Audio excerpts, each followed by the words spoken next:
So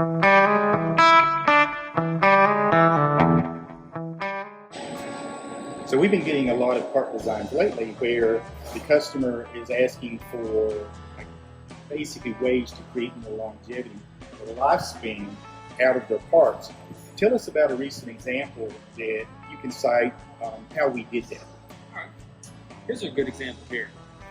This part is in a pretty corrosive environment with high temperatures all the time.